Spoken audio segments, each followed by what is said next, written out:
I'm Bob Cringely. 16 years ago, when I was making my television series Triumph of the Nerds, I interviewed Steve Jobs. That was in 1995. 10 years earlier, Steve had left Apple following a bruising struggle with John Sculley, the CEO he'd brought into the company. At the time of our interview, Steve was running Next, the niche computer company he founded after leaving Apple. Little did we know that within 18 months he would sell Next to Apple, and 6 months later, he'd be running the place. The way things work in television, we used only a part of that interview in the series, and for years we thought the interview was lost forever because the master tape went missing while being shipped from London to the US in the 1990s. Then just a few days ago, series director Paul Sen found a VHS copy of that interview in his garage. There are very few TV interviews with Steve Jobs, and almost no good ones. They rarely show the charisma, candor, and vision that this interview does. And so, to honor an amazing man, here's that interview in its entirety. Most of this has never been seen before. So, how did you get involved with personal computers? Well, I ran into my first computer when I was about 10 or 11. And it's hard to remember back then, but I'm an old fossil now. I'm an old fossil. So when I was 10 or 11 was about 30 years ago. And no one had ever seen a computer. To the extent that they'd seen them in movies, and there were these big boxes with whirring, for some reason they fixated on the tape drives as being the icon of what the computer was, or flashing lights somehow. And so nobody had ever seen one. They're very mysterious, very powerful things that did something in the background. And so to see one and actually get to use one was a real privilege back then. And I got into NASA, Ames Research Center down here, and I got to use a time-sharing terminal. So I didn't actually see the computer, but I saw a time-sharing terminal. And in those days, again, it's hard to remember how primitive it was. There was no such thing as a computer with a graphics video display. It was literally a printer. It was a teletype printer with a keyboard on it. So you would keyboard these commands in, and then you would wait for a while, and then the thing would go and it would tell you something out. But even with that, it was still remarkable, especially for a 10-year-old, that you could write a program in BASIC, let's say, or Fortran, and actually this machine would sort of take your idea and it would sort of execute your idea and give you back some results. And if they were the results that you predicted, your program really worked. It was an incredibly thrilling experience. So I became very captivated by a computer. And a computer to me was still a little mysterious because it was at the other end of this wire, and I'd never really seen the actual computer itself. And then I got tours of computers after that and saw the insides. And then I was part of this group at Hewlett Packard. When I was 12, I called up Bill Hewlett, who lived in Hewlett Packard at the time. And again, this dates me, but there was no such thing as an unlisted telephone number then, so I could just look in the book and looked his name up. And he answered the phone, and I said, "Hi, my name's Steve Jobs. You don't know me, but I'm 12 years old, and I'm building a frequency counter, and I'd like some spare parts." And so he talked to me for about 20 minutes. I'll never forget it as long as I live. And he gave me the parts, but he also gave me a job working at Hewlett Packard that summer. And I was 12 years old, and that really made a remarkable influence on me. Hewlett Packard was really the only company I'd ever seen in my life at that age, and it formed my view of what a company was and how well they treated their employees. You know, at that time, I mean, they didn't know about cholesterol back then, but at that time they used to bring a big cart full of donuts and coffee out at 10 o'clock every morning. Everybody take a coffee and donut break, and just little things like that. It was clear that the company the company recognized that its true value was its employees. So anyway, things led to things with Hewlett Packard, and I started going up to their Palo Alto research labs every Tuesday night with a small group of people to meet some of their researchers and stuff. And I saw the first desktop computer ever made, which was the Hewlett Packard 9100. It was about as big as a suitcase, but it actually had a small cathode ray tube display in it. and it was completely self-contained. There was no wire going off behind the curtain somewhere. And I fell in love with it. And you could program it in BASIC and APL. And I would just, for hours, you know, get a ride up to Hewlett-Packard and just hang around that machine and write programs for it. And so that was the early days. And I met Steve Wozniak around that time too, maybe a little earlier, when I was about 14, 15 years old. And we immediately hit it off. He was the first person I'd met that knew more about electronics than I did, and so I liked him a lot. And he was maybe 5 years older than I. He'd gone off to college and gotten kicked out for pulling pranks, and was living with his parents and going to Deanne's of the local junior college. So we became fast friends and started doing projects together. And we read about the story in Esquire magazine about this guy named Captain Crunch, who could supposedly make free telephone calls. You've heard about this, I'm sure. And we were captivated. How could anybody do this? And we thought it must be a hoax. And we started looking through the libraries, looking for the secret tones that would allow you to do this. And it turned out we were at Stanford Linear Accelerator Center one night, and way in the bowels of their technical library, way down at the last bookshelf, in the corner bottom rack, we found an AT&T technical journal that laid out the whole thing. And that's another moment I'll never forget. When we saw this journal, we thought, my God, it's all real. And so we set out to build a device to make these tones. And the way it worked was, you know when you make a long-distance call, you used to hear doo-doo-doo-doo-doo-doo, right in the background? They were tones that sounded like the touch tone you could make on your phone, but they were different frequencies, so you couldn't make them.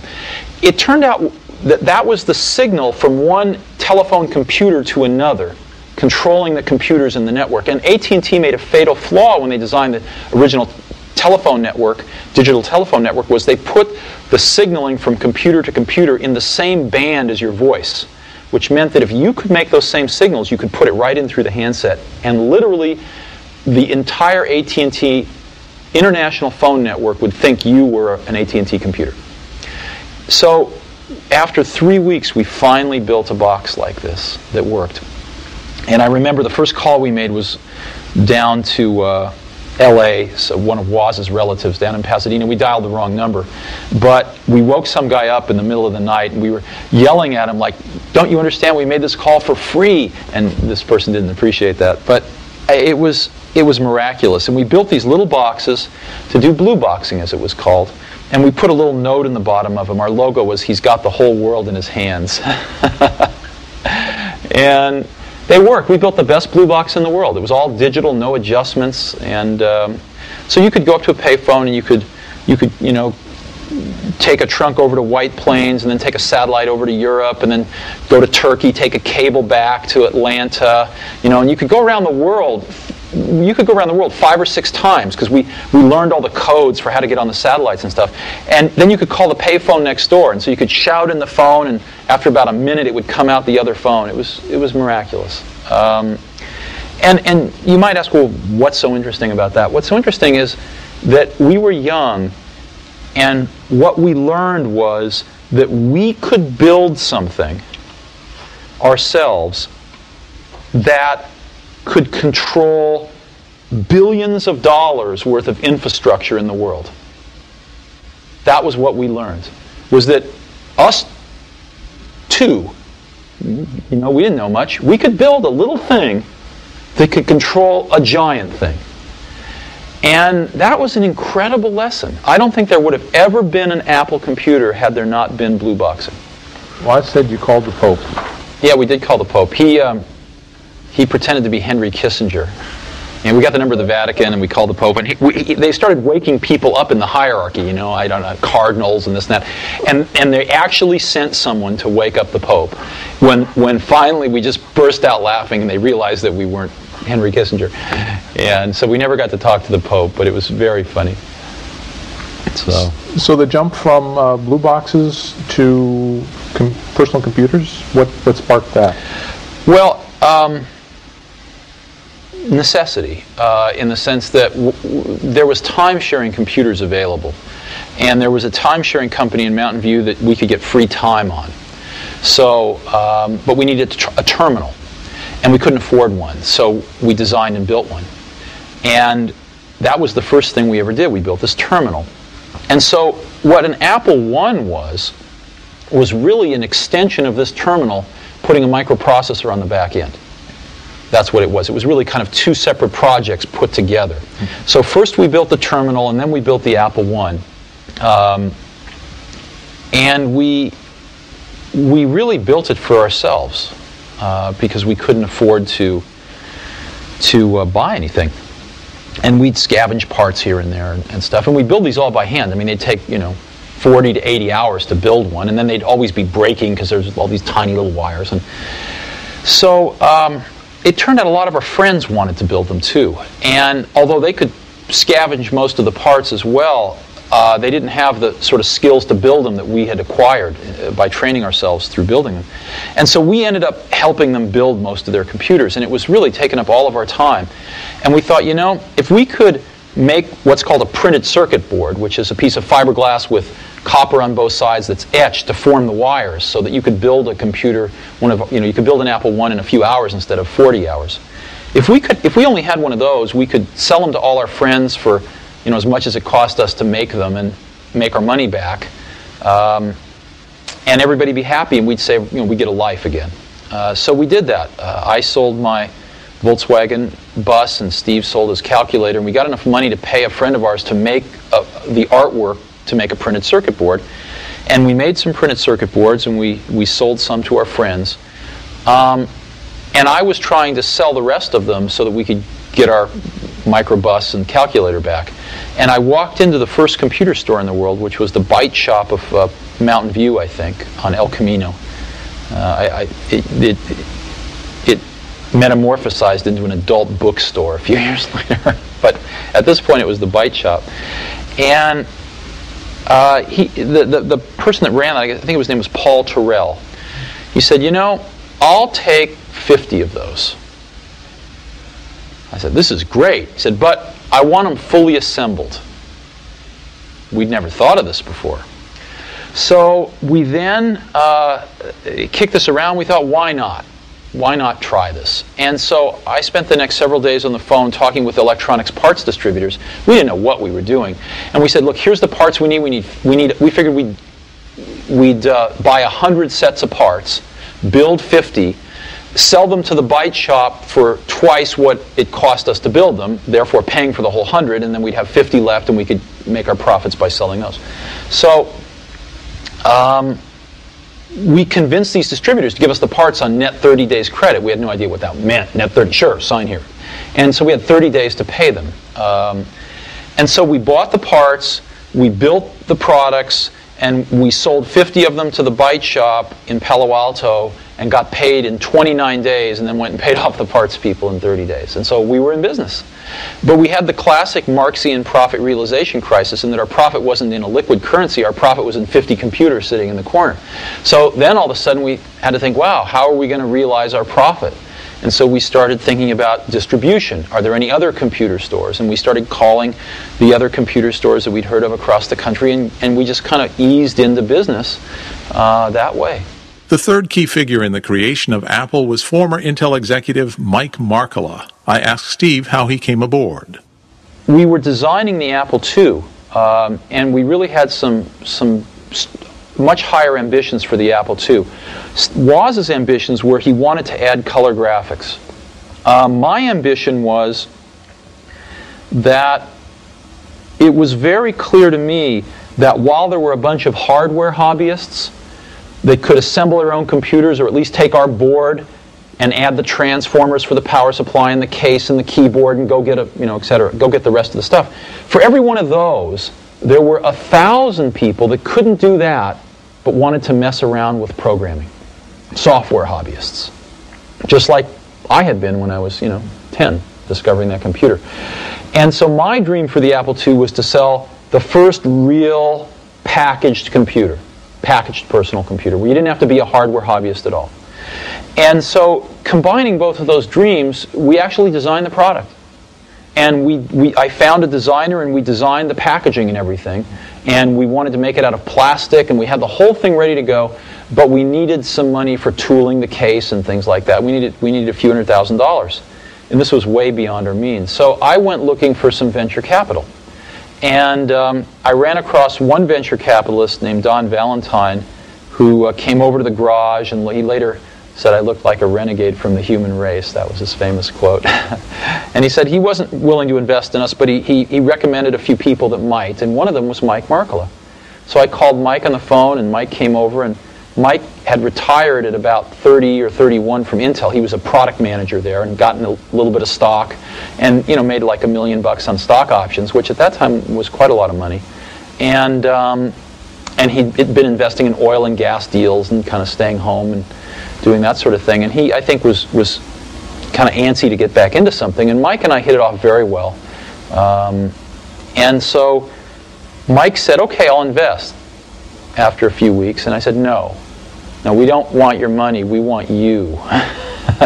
So we convinced Mike to actually throw in with us as an equal partner. And so Mike put in some money, and Mike put in himself.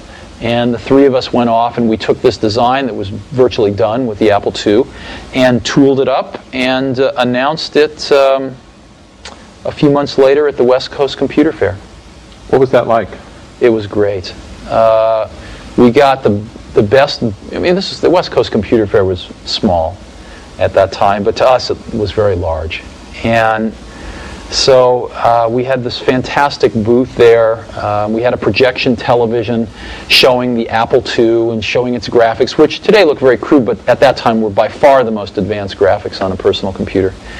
And I think, my recollection is we stole the show.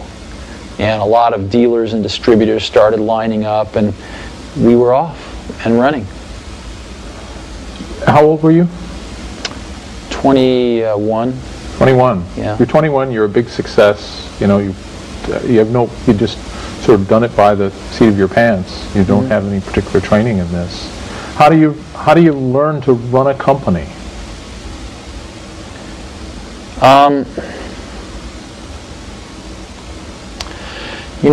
Throughout the years in business, I found something, which was I'd always ask why you do things. And the answers you invariably get are, oh, that's just the way it's done. Nobody knows why they do what they do. Nobody thinks about things very deeply in business. That's what I found. I'll give you an example. When we were building our Apple I's in the garage, we knew exactly what they cost. When we got into a factory in the Apple II days, the accounting had this notion of a standard cost, where you'd kind of set a standard cost, and then at the end of a quarter you'd adjust it with a variance. And I kept asking, well, why do we do this? And the answer was, well, that's just the way it's done. And after about 6 months of digging into this, what I realized was the reason you do it is because you don't really have good enough controls to know how much it costs, so you guess, and then you fix your guess at the end of the quarter. And the reason you don't know how much it costs is because your information systems aren't good enough. So, but nobody said it that way. And so later on, when we designed this automated factory for Macintosh, we were able to get rid of a lot of these antiquated concepts and know exactly what something cost to the second. So in business, a lot of things are, I call it folklore. They're done because they were done yesterday and the day before. And so what that means is if you're willing to sort of ask a lot of questions and think about things and work really hard, you can learn business pretty fast. It's not the hardest thing in the world. It's not rocket science. It's not rocket science, no. Now, when you were first coming in contact with these computers, inventing them, and before that working on the HP 9100, we talk about writing programs. Mm-hmm. What sort of programs? What do people actually do with these things?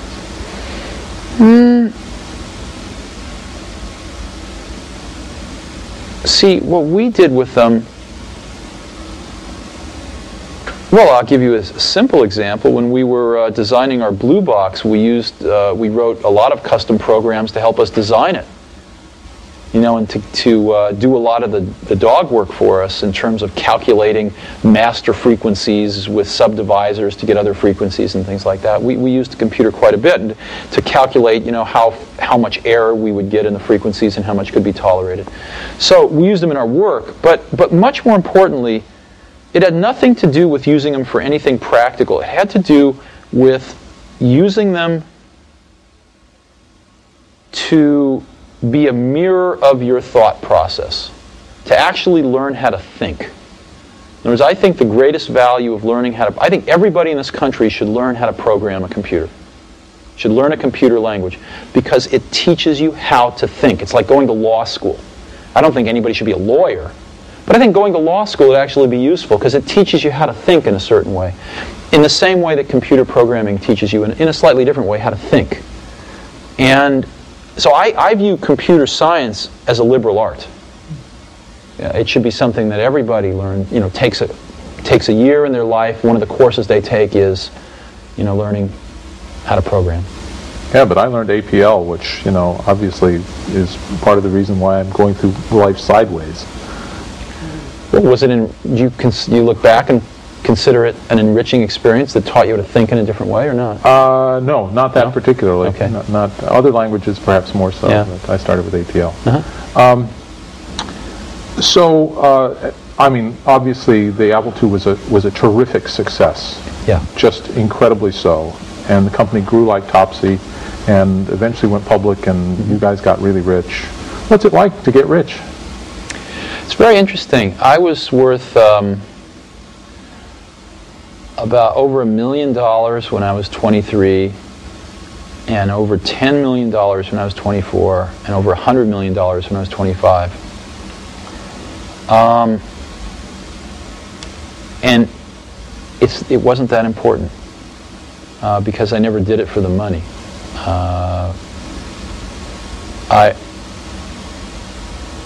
I think money is a wonderful thing because it enables you to do things.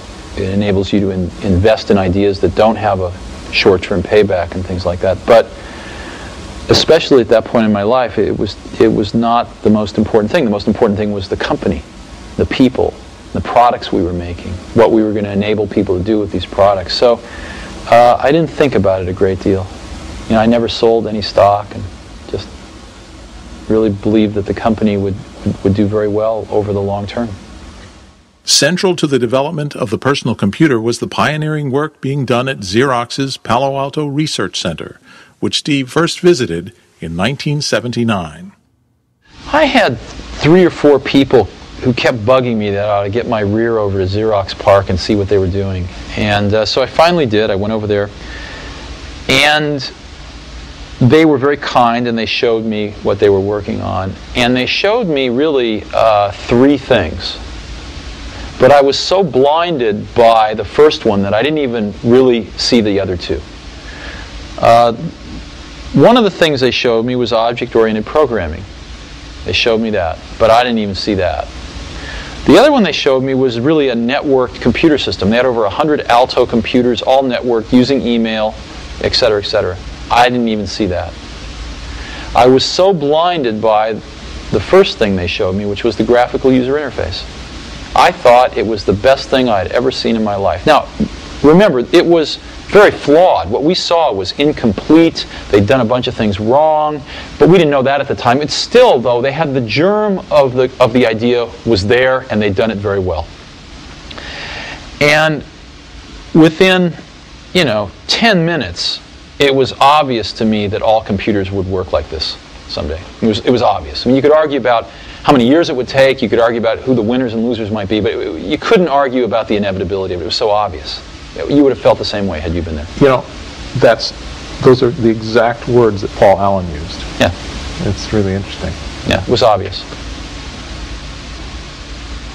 But there were two visits. You saw it, then you brought some people back with you? Yeah. And what happened the next time? They made you cool your heels for a while. No. No? Well, Adele Goldberg says otherwise. What do you mean? Well, she did the demo when the group came back, and she said that she argued against doing it for 3 hours. And they took you other places and showed you other things while she was arguing. You mean they were reluctant to show us the demo? She was. Oh, okay. Oh, I have no idea. Oh, okay. Yeah, I don't remember that. No, I thought you meant something else. So they were very skillful. Yeah. But they did show us. Yeah. So, and it's good that they showed us, because the technology crashed and burned at Xerox. And they used to call the... What's that? No, I was just... Why? Yeah, why? Oh, I actually thought a lot about that, and I learned more about that with John Scully later on, and I think I understand it now pretty well. What happens is, like with John Scully, John came from PepsiCo, and they at most would change their product, once every 10 years. I mean, to them a new product was like a new size bottle, right? So if you were a product person, you couldn't change the course of that company very much. So who influenced the success of PepsiCo? The sales and marketing people. Therefore, they were the ones that got promoted, and therefore they were the ones that ran the company. Well, for PepsiCo that might have been okay, but it turns out the same thing can happen in technology companies that get monopolies, like, IBM and Xerox. If you were a product person at IBM or Xerox, so you make a better copy or a better computer. So what? When you have a monopoly market share, the company's not any more successful. So the people that can make the company more successful are sales and marketing people. And they end up running the companies. And the product people get driven out of the decision-making forums. And the companies forget what it means to make great products. Sort of the product sensibility and the product genius that brought them to that monopolistic position gets rotted out by people running these companies who have no conception of a good product versus a bad product. They have no conception of the craftsmanship that's required to take a good idea and turn it into a good product.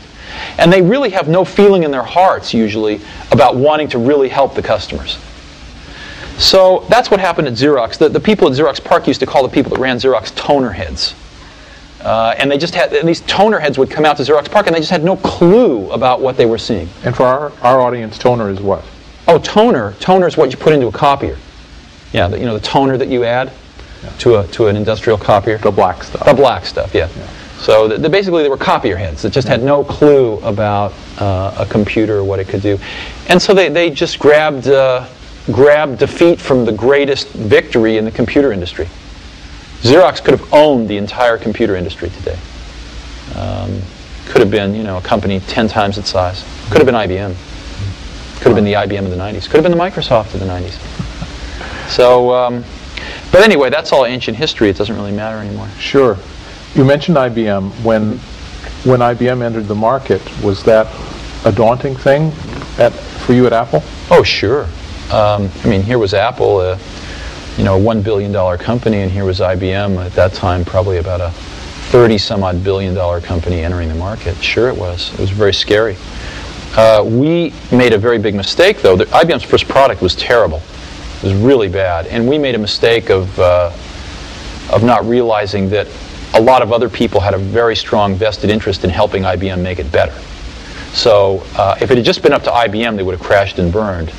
But IBM did have, I think, a genius in their approach, which was to have a lot of other people have a vested interest in their success.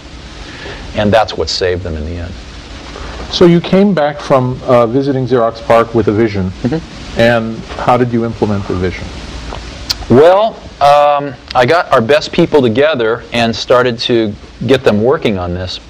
The problem was that we'd hired a bunch of people from Hewlett-Packard.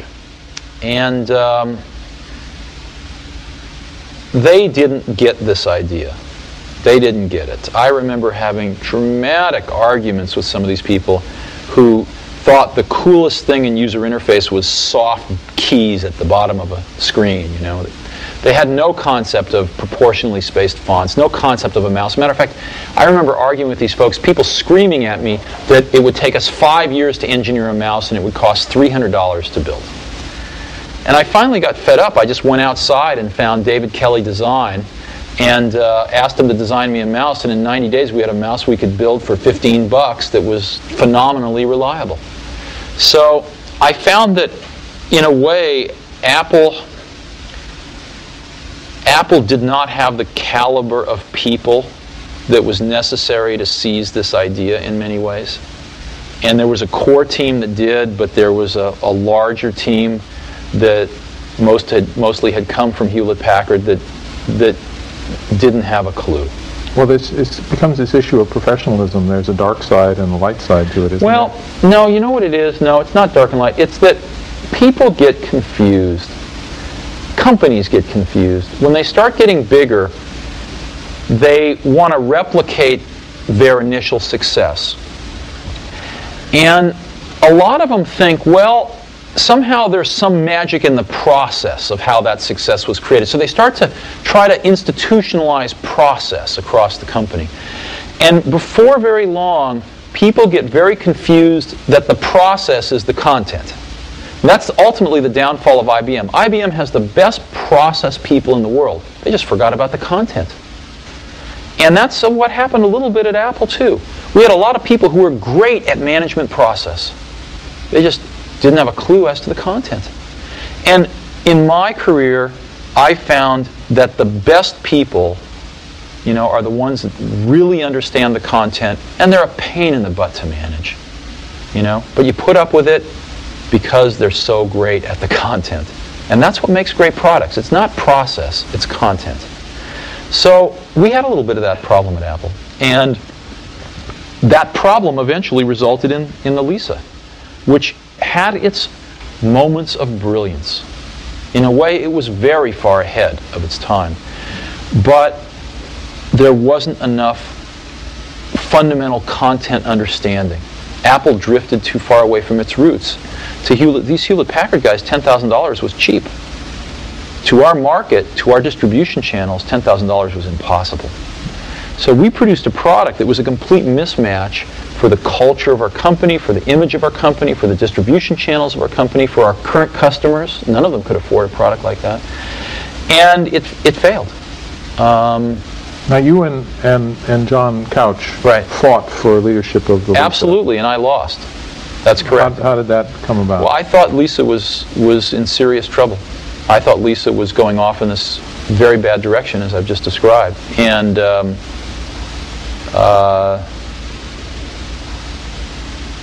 I could not convince enough people in the senior management of Apple that was the case. And we ran the place as a team for the most part. So I lost. And at that point in time, I brooded for a few months. But it was not very long after that it really occurred to me that if we didn't do something here, the Apple II was running out of gas. And we needed to do something with this technology fast, or else Apple might cease to exist as the company that it was. And so I formed a small team to do the Macintosh. And, we were on a mission from God, to save Apple. No one else thought so, but it turned out we were right. And as we evolved the Mac, it became very clear that this was also a way of reinventing Apple. We reinvented everything. We reinvented manufacturing. I visited probably 80 automated factories in Japan, and we built the world's first automated computer factory in the world in California here. So we adopted the 68,000 microprocessor that Lisa had. We negotiated a price that was a fifth of what Lisa was going to pay for it because we were going to use it in much higher volume. And we really started to design this product that could be sold for $1,000 called the Macintosh. And we didn't make it. We could have sold it at $2,000, although we came out at $2,500. And we spent 4 years of our life doing that. We built the product. We built the automated factory, the machine to build the machine. We built a completely new distribution system. We built a completely different marketing approach. And I think it worked pretty well. Now, you motivated this team. I mean, you had to guide them. We had to build the team. Yeah, we build a team, motivate it, guide them, deal with them. We've interviewed just lots and lots of people from the Macintosh team. Good. And what it keeps coming down to is your passion, your vision, and how do you order your priorities in there? What's important to you in the development of a product?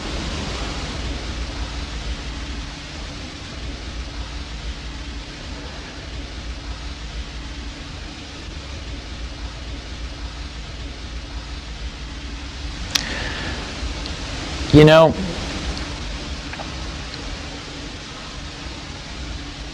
one of the things that really hurt Apple was after I left, John Sculley got a very serious disease.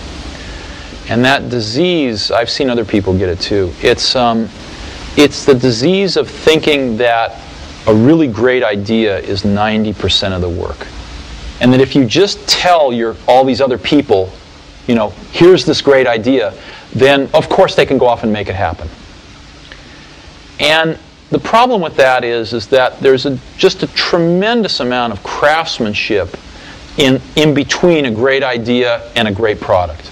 And as you evolve that great idea, it changes and grows. It never comes out like it starts, because you learn a lot more as you get into the subtleties of it. And you also find there's tremendous trade-offs that you have to make. I mean, you know, there are just certain things you can't make electrons do. There are certain things you can't make plastic do or glass do. And as you get into, or factories do, or robots do. And as you get into all these things, designing a product is keeping 5,000 things in your brain, these concepts, and fitting them all together in kind of continuing to push to fit them together in new and different ways to get what you want. And every day you discover something new that is a new problem or a new opportunity to fit these things together a little differently. And it's that process that is the magic. And so we had a lot of great ideas when we started, but what I've always felt that a team of people doing something they really believe in is like when I was a young kid, there was a widowed man that lived up the street, and he was in his 80s. He's a little scary looking, and I got to know him a little bit. I think he might have paid me to mow his lawn or something. And one day he said, "Come on into my garage, I want to show you something." And he pulled out this dusty old rock tumbler. And it was a motor and a coffee can and a little, you know, band between them. And he said, "Come on with me." We went out to the back and we got some rocks, some regular old ugly rocks. And we put them in the can with a little bit of liquid and a little bit of grit powder. And we closed the can up, and he turned this motor on. He said, "Come back tomorrow." And his can was making a racket as the stones went around. And I came back the next day, and we opened the can, and we took out these amazingly beautiful polished rocks. The same common stones that had gone in through rubbing against each other like this, creating a little bit of friction, creating a little bit of noise, had come out these beautiful polished rocks. And that's always been, in my mind, my metaphor for a team working really hard on something they're passionate about, is that it's through the team, through that group of incredibly talented people, bumping up against each other, having arguments, having fights sometimes, making some noise, and working together, they polish each other. And they polish the ideas, and what comes out are these really beautiful stones. Yeah. So it's hard to explain, and it's certainly not the result of one person. I mean, people like symbols, so I'm the symbol of certain things. But it really was a team effort on the Mac. Now, in my life, I observed something fairly early on at Apple, which I didn't know how to explain it then, but I've thought a lot about it since. Most things in life, the dynamic range between average and the best is at most 2 to 1. Right? Like if you go to New York City and you get an average taxi cab driver versus the best taxi cab driver, you're probably going to get to your destination with the best taxi cab maybe 30% faster. In an automobile, what's the difference between an average and the best? Maybe, 20%. The best CD player and an average CD player, 20%. So 2 to 1 is a big dynamic range in most of life. In software, and it used to be the case in hardware too, the difference between average and the best is 50 to 1, maybe 100 to 1. Easy. Okay? Yeah. Very few things in life are like this, but what I was lucky enough to spend my life in is like this.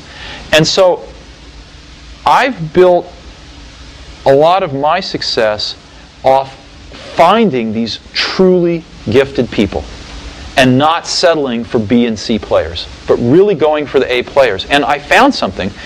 I found that when you get enough A players together, when you go through the incredible work to find 5 of these A players, they really like working with each other because they've never had a chance to do that before. And they don't want to work with B and C players, and so it becomes self-policing, and they only want to hire more A players. And so you build up these pockets of A players, and it propagates. And that's what the Mac team was like. They were all A players. And these were extraordinarily talented people. Mm-hmm. So. But there are also people who now say that they don't have the energy anymore to work for you. Mm-hmm. Sure.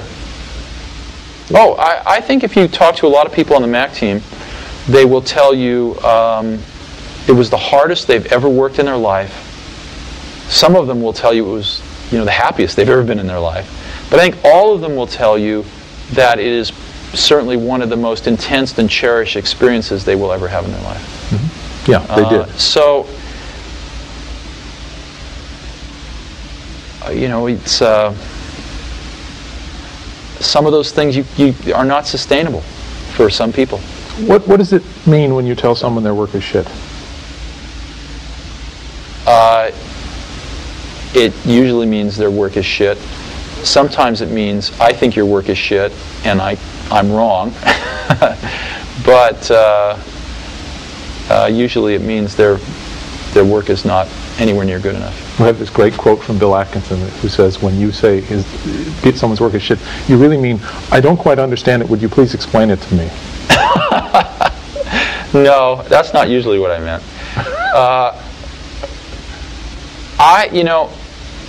When you get really good people, they know they're really good, and you don't have to baby people's egos so much. And what really matters is the work. And everybody knows that. That's all that matters is the work. So people are being counted on to do specific pieces of the puzzle.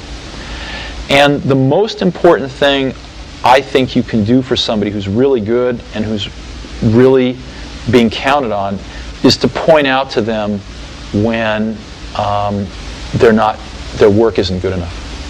And to do it very clearly and to articulate why and to get them back on track. And you need to do that in a way that does not call into question your confidence in their abilities, but leaves not too much room for interpretation that it's the work that they have done for this particular thing is not good enough to support the goal of the team. And that's a hard thing to do. And I've always taken a very direct approach. So, and I think if you talk to people that have worked with me, the really good people have found it beneficial. Some people have hated it, But, and I'm also one of these people that I don't really care about being right, I just care about success. So you'll find a lot of people that will tell you that I had a very strong opinion, and they, presented evidence to the contrary, and 5 minutes later I completely changed my mind. Because I'm like that. I don't mind being wrong. And I'll admit that I'm wrong a lot. It doesn't really matter to me too much. What matters to me is that we do the right thing. So how and why did Apple get into desktop publishing, which would become the Mac's killer app? I don't know if you know this, but we got the first Canon laser printer engine shipped in the United States at Apple. And we had it hooked up to a Lisa actually imaging pages before anybody. Before HP, long before HP, long before Adobe. But I heard a few times people would tell me, hey, there's these guys over in this garage that left Xerox PARC, you ought to go see them. And I finally went and saw them, and I saw what they were doing, and it was better than what we were doing. And they were going to be a hardware company. They wanted to make printers and the whole thing. And so I talked them into being a software company. And we, within 2 or 3 weeks, we had canceled our internal project. A bunch of people wanted to kill me over this, but we did it. And I had cut a deal with Adobe to use their software, and we bought 19.9% of Adobe at Apple. They needed some financing. We wanted a little bit of control. And we were off to the races, and so we got the engines from Canon. We designed the first laser printer controller at Apple, and we got the software from Adobe, and we introduced the laser writer. And no one at the company wanted to do it but a few of us in the Mac group. Everybody thought a $7,000 printer was crazy. What they didn't understand was you could share it with Apple Talk. I mean, they understood it intellectually, but they didn't understand it viscerally, because the last really expensive thing we tried to sell was Lisa. So we pushed this thing through, and I had to basically do it over a few dead bodies, but we pushed this thing through, and it was the first laser printer on the market, as you know. And the rest is history. When I left Apple, Apple was the largest printer company measured by revenue in the world. Wow. It lost that distinction to Hewlett-Packard about 3-4 years after I left, unfortunately. But when I left, it was the largest printer company in the world. Did you envision desktop publishing? Was that a no-brainer? You know,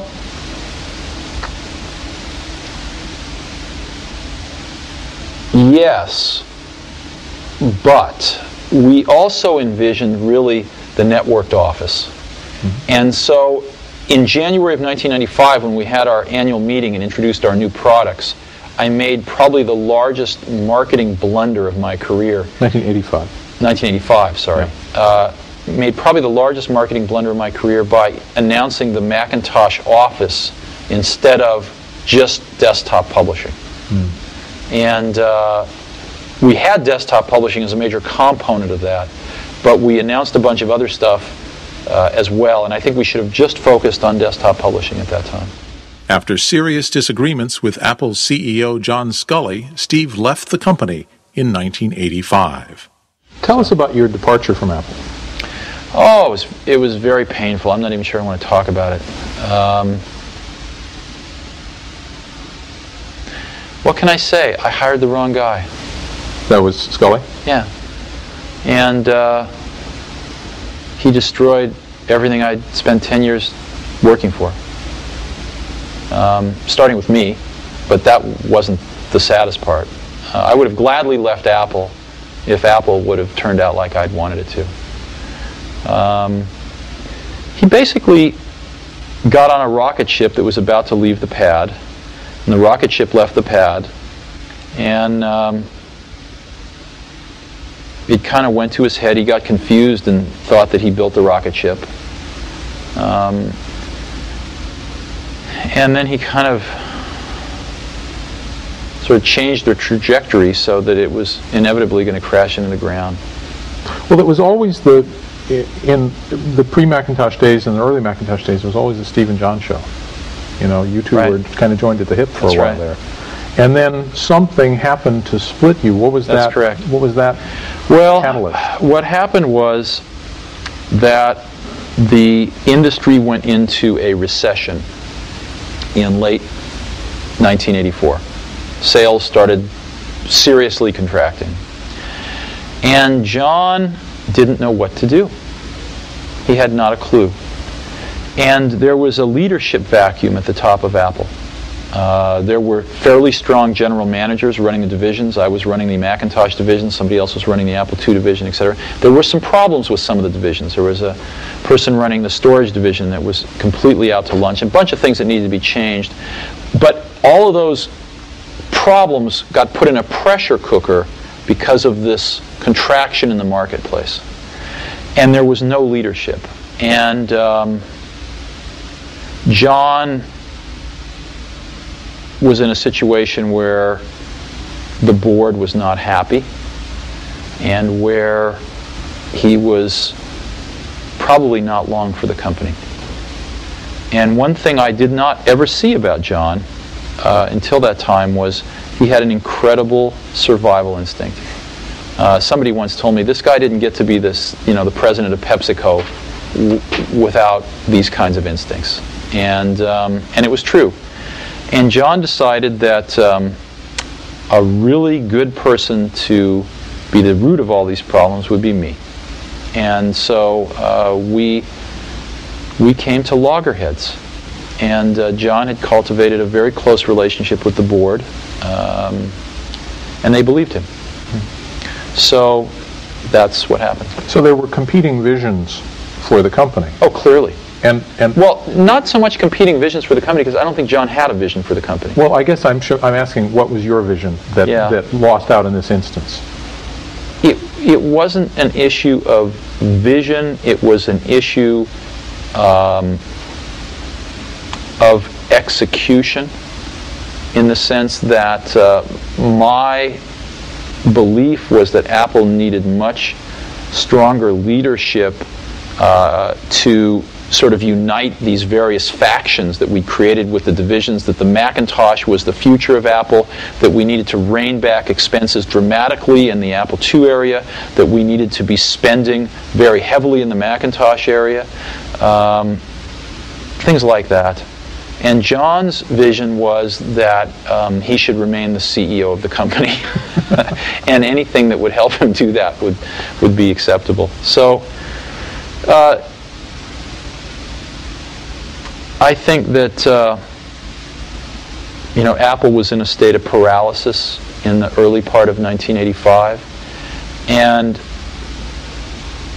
I wasn't at that time capable, I don't think, of running the company as a whole. I was 30 years old, and I don't think I had enough experience to run a $2 billion company. Unfortunately, John didn't either. And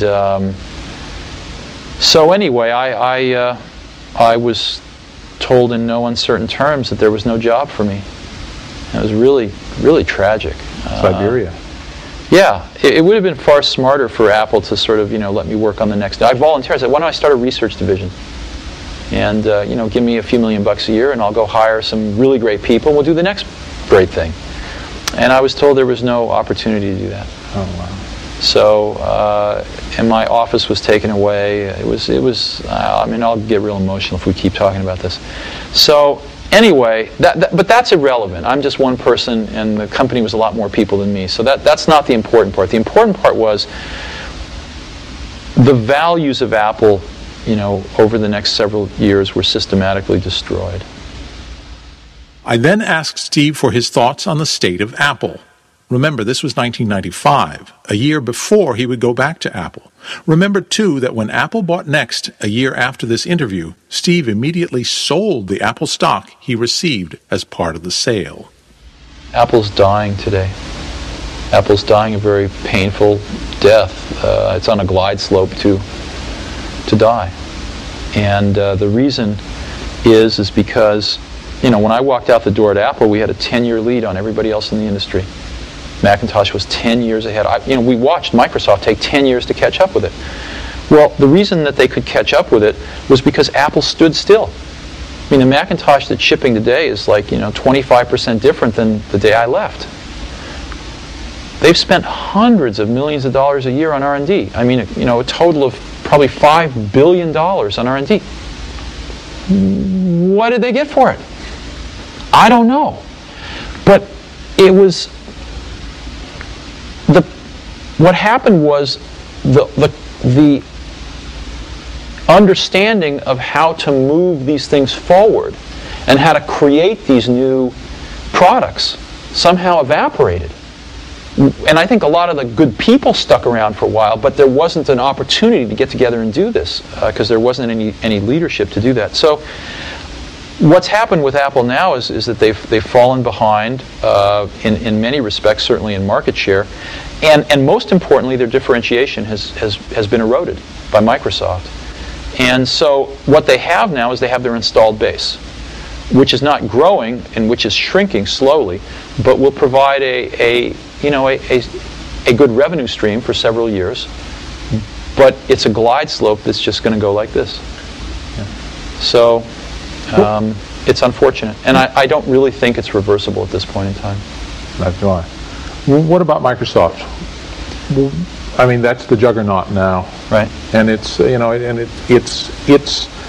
it's a kind of a Ford LTD going into the future. It's definitely not a Cadillac. It's not a BMW. It's just You know, what's going on there? How did those guys do that? Well, Microsoft's orbit was made possible by a Saturn V booster called IBM. And I know Bill would get upset with me for saying this, but of course it was true. Mm-hmm. And much to Bill and Microsoft's credit, they used that fantastic opportunity to create more opportunity for themselves. Most people don't remember, but until 1984 with the Mac, Microsoft was not in the applications business. It was dominated by Lotus. And Microsoft took a big gamble to write for the Mac. And they came out with applications that were terrible. But they kept at it, and they made them better, and eventually they dominated the Macintosh application market, and then used a springboard of Windows to get into the PC market with those same applications. And now they dominate the applications in the PC space too. So they have two characteristics. I think they're very strong opportunists, and I don't mean that in a bad way. And two, they're like the Japanese. They just keep on coming. Now, they were able to do that because of the revenue stream from the IBM deal. But nonetheless, they made the most of it, and I give them a lot of credit for that. The only problem with Microsoft is they just have no taste. They have absolutely no taste, and what that means is, I don't mean that in a small way, I mean that in a big way, in the sense that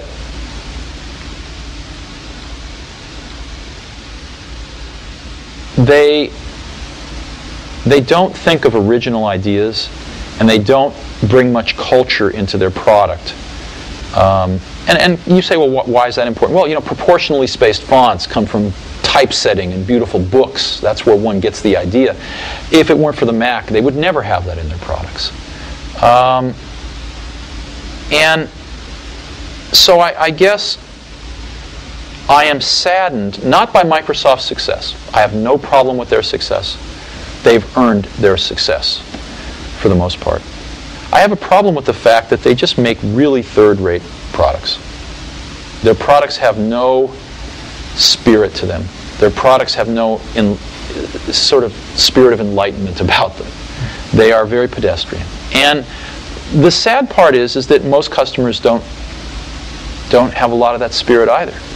But the way that we're going to ratchet up our species is to take the best and to spread it around to everybody so that everybody grows up with better things and starts to understand the subtlety of these better things.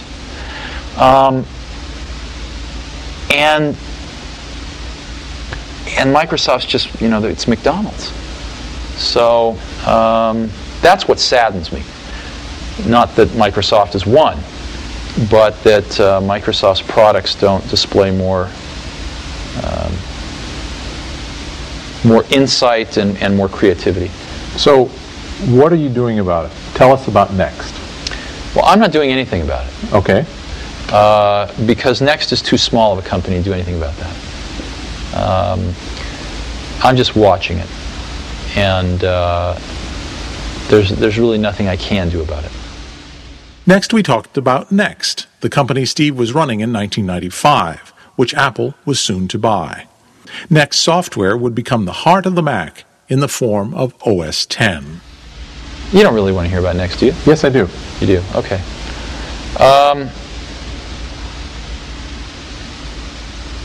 Well, maybe the best thing, since we don't have much time, is I can just tell you what Next is today, rather than the whole history. Fine. There hasn't been...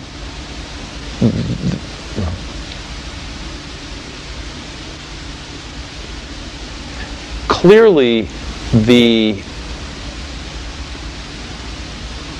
innovation in the computer industry is happening in software right now. And there hasn't been a revolution in how we create software in a long... sorry. The innovation in the industry is in software, and there hasn't ever been a real revolution in how we created software, certainly not in the last 20 years. As a matter of fact, it's gotten worse. While the Macintosh was a revolution for the end user to make it easier to use, it was the opposite for the developer. The developer paid the price, and software got much more complicated to write as it became easier to use for the end user. So, Software is infiltrating everything we do these days. In businesses, software is one of the most potent competitive weapons. I mean, the most successful business war was friends and family, MCI's friends and family, in the last 10 years. And what was that? It was a brilliant idea, and it was custom billing software. AT&T didn't respond for 18 months, yielding billions of dollars worth of market share to MCI, not because they were stupid, but because they couldn't get the billing software done. So in ways like that, and in smaller ways, software is becoming an incredible force in this world. To provide new goods and services to people, whether it's over the internet or what have you, software is going to be a major enabler in our society. We have taken another one of those brilliant original ideas at Xerox PARC that I saw in 1979, but didn't see really clearly then, called object-oriented technology. And we have perfected it and commercialized it here and become the biggest supplier of it to the market. And this object technology lets you build software 10 times faster. And it's better. And so that's what we do. And we've got a small to medium-sized business. I mean, we're the largest supplier of objects, but we're a $50 to $75 million company. Got about 300 people, and that's what we do. And the end of the third show, actually, is the one moment where we do look into the future, because Channel 4 has asked us to do that. Sure. And so what's your vision of, 10 years from now with this technology that you're developing? Well, I think the internet and the web, there are two exciting things happening in software and in computing today. I think one is objects, but the other one is the web. The web is incredibly exciting because it is the fulfillment of a lot of our dreams that the computer would ultimately not be primarily a device for computation, but metamorphosize into a device for communication. And with the web, that's finally happening.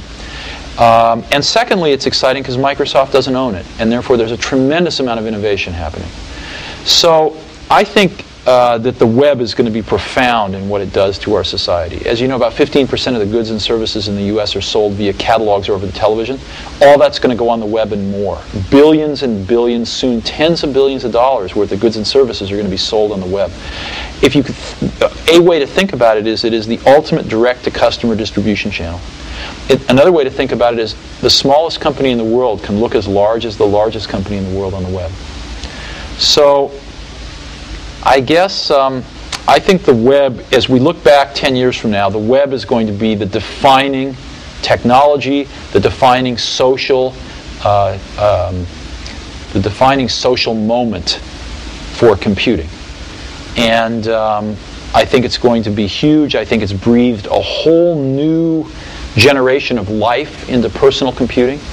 And I think it's going to be huge. Yeah.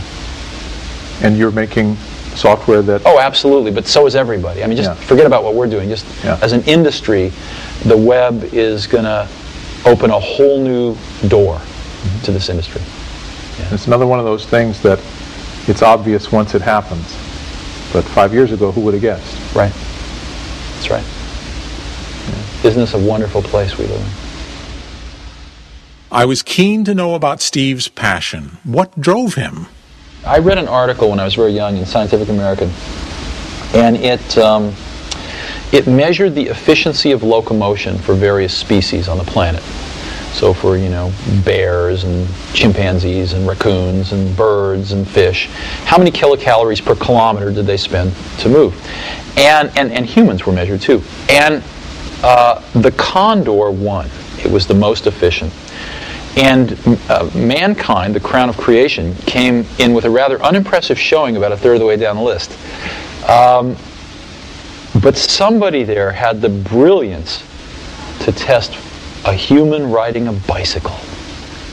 Blew away the condor, all the way off the charts. And I remember this really had an impact on me. I really remember this, that humans are tool builders. And we build tools that can dramatically amplify our innate human abilities. And to me, we actually ran an ad like this very early at Apple, that the personal computer was the bicycle of the mind. And I believe that with every bone in my body, that of all the inventions of humans, the computer is going to rank near, if not at the top, as history unfolds and we look back. And it is the most awesome tool that we have ever invented. And I feel incredibly lucky to be at exactly the right place in Silicon Valley, at exactly the right time historically, where this invention has taken form. And as you know, when you set a vector off in space, if you can change its direction a little bit at the beginning, it's dramatic when it gets a few miles out in space. I feel we are still really at the beginning of that vector. And if we can nudge it in the right directions, it will be a much better thing as it progresses on. And I look, you know, I think we've had a chance to do that a few times. And it brings, I think, all of us associated with it tremendous satisfaction. But how do you know what's the right direction?